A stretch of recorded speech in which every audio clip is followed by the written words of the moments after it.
What's going on YouTube? Ben here, Enos Tech, and today we're taking a look at the Rantopad MXX mechanical gaming keyboard. Now as you can see, this is a 10 keyless keyboard that features black switches from a manufacturer I have not yet heard of, so I'm not going to go into detail now. I'll do some research and I'll include that in the written review so you can get a little bit more information on the manufacturer of the switches.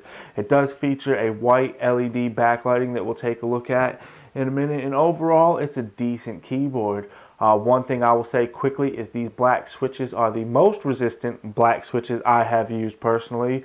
I do have another keyboard that features the cherry black switches, and this one is much harder to type on, so much so that for the first couple of days I actually noticed a bit of strain in my fingers and up into my forearm a little bit through the wrist and stuff, and it wasn't bad. It wasn't like antagonizing, like oh my god my arm's broken, but I could feel it. After typing a few thousand words of a review on it, I could feel it in my arms. Now after a few days this did go away and I got used to it, so obviously my cherry reds I've been using are kind of spoiling me a bit, but it's just something to take notice of.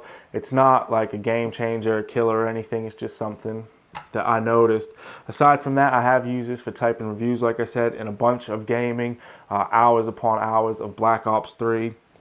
It's a great keyboard. It functions well. I haven't noticed any problems with it. It's got the gaming mode feature and stuff, which we'll take a look at again in the written review and go over a bit more of that. But it does have some nice features. It's small, it's lightweight. This would be a great LAN keyboard, I think, or if you travel a lot, you need something to just tuck in your bag, this is good. Another one of the features I like is the fact that this USB cable, not only is it braided, it actually comes out of the keyboard itself.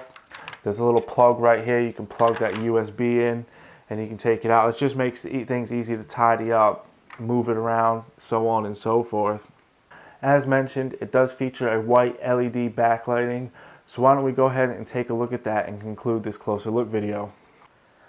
Alright, so as mentioned, there is a nice white LED backlighting on the Rantopad MXX. Now you can of course turn the brightness up and down to your desired level, as you can see. I know it's probably a bit hard to see in this video, or you can go ahead and change the modes and completely turn it off. As you will see here, this is kind of a gaming mode setup where it's got the WASD and the arrow keys lit up for you. Simply hit function in that key to bring us back. If you want to go ahead and make use of some of the other lighting features, you can hit the function and page up or page down to scroll through them, and as we can see here, we kind of have a little effect that where we hit the keys they get a bit dimmer. The next one we have is where the key lights up after we hit it. As you can see there, quite a handy little feature for those that like it. The next one, as we can see here, is a nice breathing feature. Then we of course have the kind of craziness where you type it up and it kind of flows out, the lighting flows out everywhere, which is it's fun to play with. I don't think typing, I personally don't look at the keyboard that much, but if you do look at the keyboard, I imagine that will kind of mess your head up a bit. So I mean, it's nice to see, it's nice to play around with, it's a cool feature, but I don't think that one's meant for everyday typing. Now we can go ahead, and as you can see here, we kind of got a wave effect going on from right to left, if you will, which is quite nice.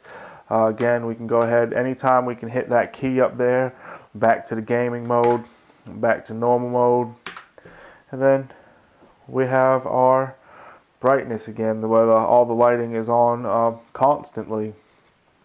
It's definitely quite nice to see a keyboard like this come with some simple backlighting, but it's nice to have the extra little options to play with. I mean, sometimes you might want to use it for a showpiece, or you just might want to have a little play with it. Sometimes it's nice to mess around with stuff. I know personally I always mess around with these keyboards when I get them in the lighting, and I really do enjoy it. It's nice to see the different features and whatnot. That's going to go ahead and conclude this overview. Please make sure to check out the review on www.enostech.com. I will go ahead and leave a link in the description once it's live. And as always, thank you guys for watching, and please stay tuned in the future for more content.